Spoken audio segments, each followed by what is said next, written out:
The Master Maid, a Norwegian Fairy Tale, Part 3. The Master Maid sat by the seashore for a long, long time, waiting for the prince, but no prince came. So she went away, and when she had walked a short distance, she came to a little hut, which stood all alone in a small wood, hard by the king's palace. She entered it and asked if she might be allowed to stay there. The hut belonged to an old crone, who was also an ill-tempered and malicious troll. At first she would not let the Master Maid remain with her, but at last, after a long time, by means of good words and good payment, she obtained leave. But the hut was as dirty and black inside as a pigsty, so the Master Maid said that she would smarten it up a little, that it might look a little more like what other people's houses looked like inside. The old crone did not like this either. She scowled and was very cross, but the Master Maid did not trouble herself about that. She took out her chest of gold and flung a handful of it or so into the fire, and the gold boiled up and poured out over the whole of the hut until every part of it, both inside and out, was gilded. But when the gold began to bubble up, the old hag grew so terrified that she fled as if the evil one himself were pursuing her, and she did not remember to stoop down as she went through the doorway, and so she split her head and died. The next morning the sheriff came traveling by there. He was greatly astonished when he saw the gold hut shining and glittering there in the copse, and he was still more astonished when he went in and caught sight of the beautiful young maiden who was sitting there. He fell in love with her at once, and straightway on the spot he begged her, both prettily and kindly, to marry him. "Well, but have you a great deal of money?" said the Master Maid. "Oh, yes. So far as that is concerned, I am not ill off," said the sheriff. So now he had to go home to get the money, and in the evening he came back, bringing with him a bag with 2 bushels in it, which he set down on the bench. Well, as he had such a fine lot of money, the Master Maid said she would have him, so they sat down to talk. But scarcely had they sat down together before the Master Maid wanted to jump up again. "I have forgotten to see to the fire," she said. "Why should you jump up to do that?" said the sheriff. "I will do that." So he jumped up and went to the chimney in one bound. "Just tell me when you have got hold of the shovel," said the Master Maid. "Well, I have hold of it now," said the sheriff. "Then you may hold the shovel, and the shovel you, and pour red-hot coals over you till day dawns," said the Master Maid. So the sheriff had to stand there the whole night and pour red-hot coals over himself, and no matter how much he cried and begged and entreated, the red-hot coals did not grow the colder for that. When the day began to dawn and he had power to throw down the shovel, he did not stay long where he was, but ran away as fast as he possibly could, and everyone who met him stared and looked at him, for he was flying as if he were mad, and he could not have looked worse if he had been both flayed and tanned, and everyone wondered where he had been, but for very shame he would tell nothing. The next day the attorney came riding by the place where the Master Maid dwelt.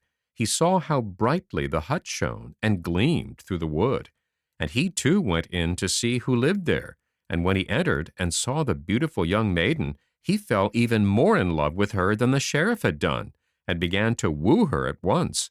So the Master Maid asked him, as she had asked the sheriff, if he had a great deal of money, and the attorney said he was not ill off for that, and would at once go home to get it. And at night he came with a great big sack of money. This time it was a 4-bushel sack, and set it on the bench by the Master Maid. So she promised to have him, and he sat down on the bench by her to arrange about it. But suddenly she said that she had forgotten to lock the door of the porch that night, and must do it. "Why should you do that?" said the attorney. "Sit still. I will do it." So he was on his feet in a moment, and out in the porch. "Tell me when you have got hold of the door latch," said the Master Maid. "I have hold of it now," cried the attorney. "Then you may hold the door, and the door you, and may you go between wall and wall till day dawns." What a dance the attorney had that night! He had never had such a waltz before, and he never wished to have such a dance again. Sometimes he was in front of the door, and sometimes the door was in front of him, and it went from one side of the porch to the other, till the attorney was well nigh beaten to death.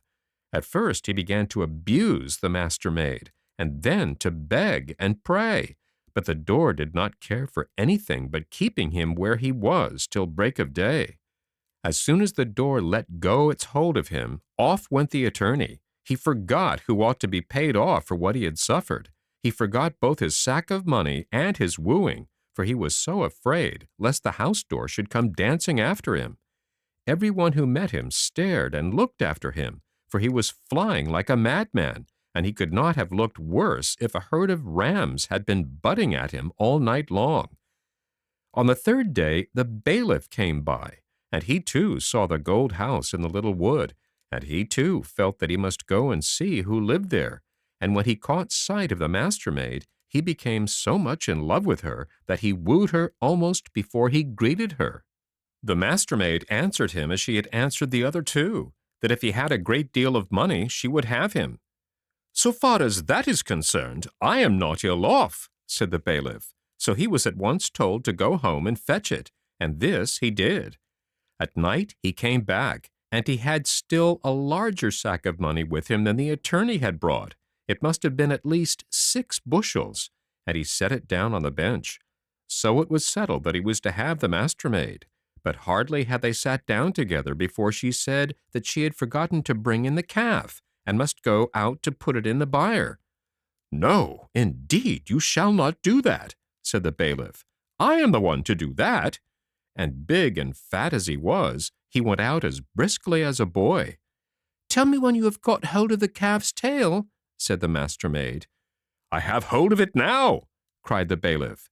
"Then you may hold the calf's tail, and the calf's tail hold you, and may you go round the world together until day dawns," said the Master Maid. So the bailiff had to bestir himself, for the calf went over rough and smooth, over hill and dale, and the more the bailiff cried and screamed, the faster the calf went. When daylight began to appear, the bailiff was half dead, and so glad was he to leave loose of the calf's tail that he forgot the sack of money and all else.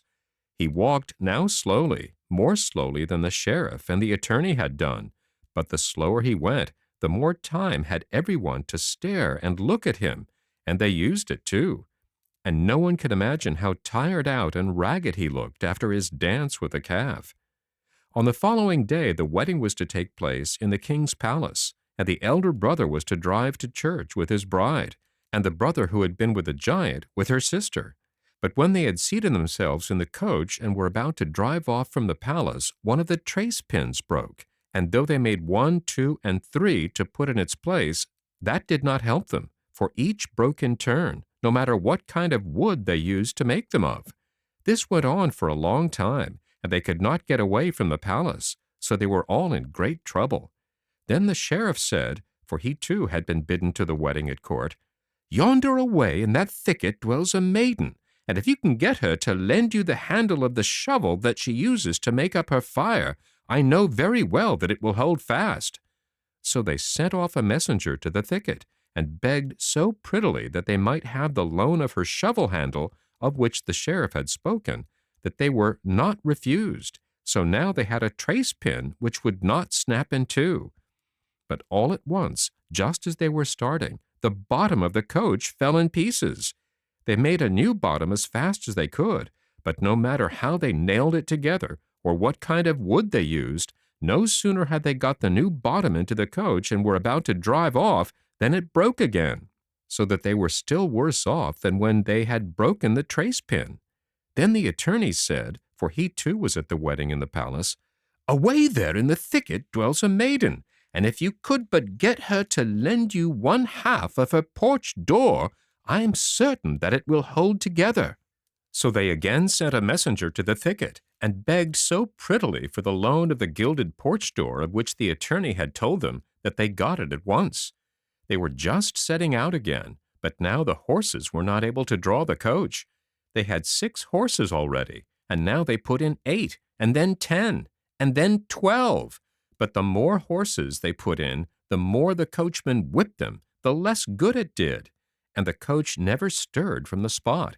It was already beginning to be late in the day, and to church they must and would go, so everyone who was in the palace was in a state of distress.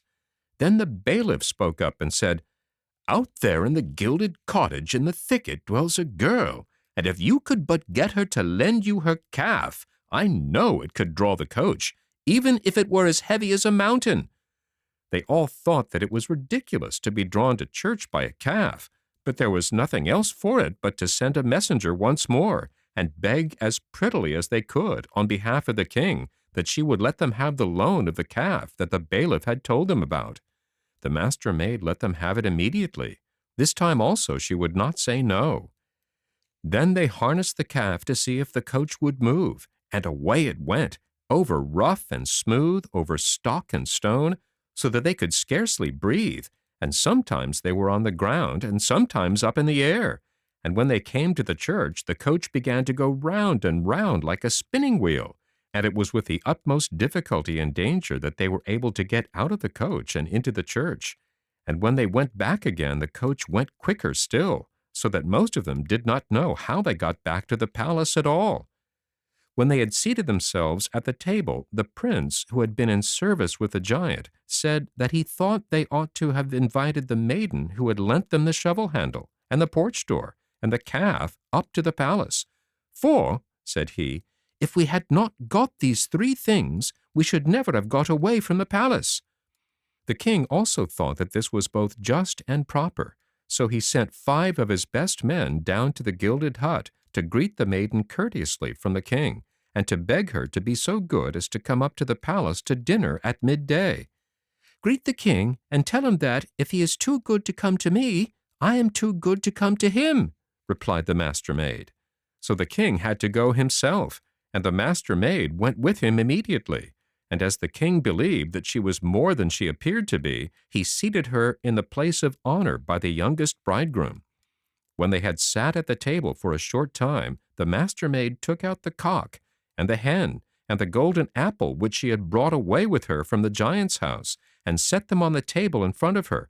And instantly the cock and the hen began to fight with each other for the golden apple. "Oh, look how those 2 there are fighting for the golden apple," said the king's son.